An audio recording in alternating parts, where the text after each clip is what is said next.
चीन का पुतला फूंककर दी चेतावनी। मंगलौर विधानसभा में आज कार्यकर्ता द्वारा चीन का पुतला फूंका गया। साथ ही चीन को चेतावनी दी गई कि चीन ने जो कायरता जैसी हरकत की है उसका जवाब देने के लिए भारत की जनता तैयार है। भारत के 120 करोड़ लोग चीन को जवाब देने के लिए पूरी तरह तैयार हैं। इन लोगों ने देश के पीएम मोदी से गुहार लगाई कि बर्बरता पूर्वक मारे गए 20 जवानों का बदला लेने में कोई देरी नहीं की जाए। इसके लिए सेना की जरूरत तो बाद में पड़ेगी। अगर भारतीय सरकार को भारत के 120 करोड़ लोगों के खून की जरूरत पड़ी तो वह तैयार है।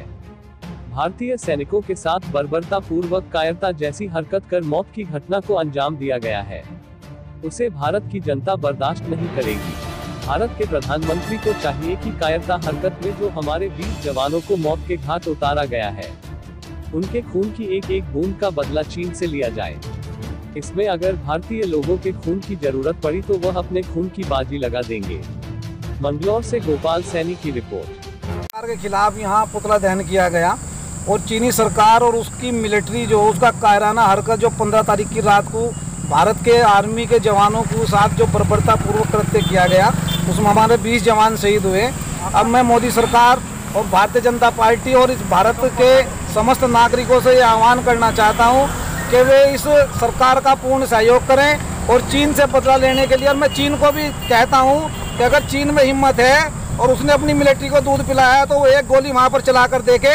रात को कायराना पूर्व करते हुए लाठी डंडों और नोकीले पत्थरों से जवानों को मारने की जो कुकृत्य उसने किया है, ये भारत बर्दाश्त नहीं करेगा और मोदी सरकार बर्दाश्त नहीं करेगी। हमारे माननीय प्रधानमंत्री ऐसे मजबूत प्रधानमंत्री जो आज तक इस हिंदुस्तान में ऐसा प्रधानमंत्री पैदा नहीं हुआ।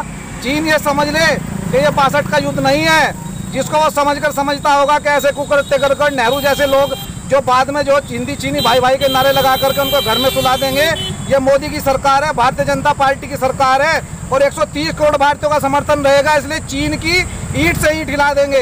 परंतु इसमें सहयोग जनता को देना पड़ेगा। चीन के सहयोग चीन का जो सामान है उसका पूरा बहिष्कार करे, भारत का प्रत्येक नागरिक उसका चीनी सामान का बहिष्कार करे और सरकार भी उस पर या तो टैक्स लगाए या पूरी तरह अपने संबंध जो चीन से खत्म करे। पाकिस्तान को दिखाने के लिए नहीं है। अगर 56 इंची सीने की बात है तो चीन को दिखाना चाहिए और अब तो चीन घिरा हुआ बैठा है पूरी तरीके से। बस लोहा गर्म है, मोदी जी चोट मारो और पीछे हटने की आवश्यकता नहीं है। चाहे 130 करोड़ भारतीयों का ही क्यों ना खून बहा जाए, मिलिट्री तो बाद में जाएगी। हमारा देश ही नहीं पूरा विश्व इस घटना से आहत है और आज इस घटना को लेकर हमने यहाँ एक पुतला दहन किया है और हम चीन को समझाना चाहते हैं सीधी भाषा में। जैसे हमारे माननीय प्रधानमंत्री नरेंद्र मोदी जी ने कहा है कि हमारे शहीदों का बलिदान व्यर्थ नहीं जाएगा, तो ये स्पष्ट है बिल्कुल। चीन समझ ले अपनी भाषा में कि ये जो बचकाना हरकतें वो कर रहा है, बिना बुलेट के कोई लड़ाई नहीं होती और उन्होंने वहाँ नुकीले डंडे पत्थर बेसबॉल के डंडों से वहाँ रात को कारियाना हरकत जो की है उसका जवाब मोदी जी देंगे। और मैं यही कहना चाहता हूँ कि पूरे भारत को एक लड़ाई लड़नी चाहिए। जरूरी नहीं है कि हर आदमी सीमा पर जाकर लड़ाई लड़े। अपने आप सब पूरे भारतवासी हम सब मिलकर चीनी सामान का बहिष्कार करें। वो देश क्या करेगा जो अपने लोगों को अन्न तक मुहैया नहीं करा सकता।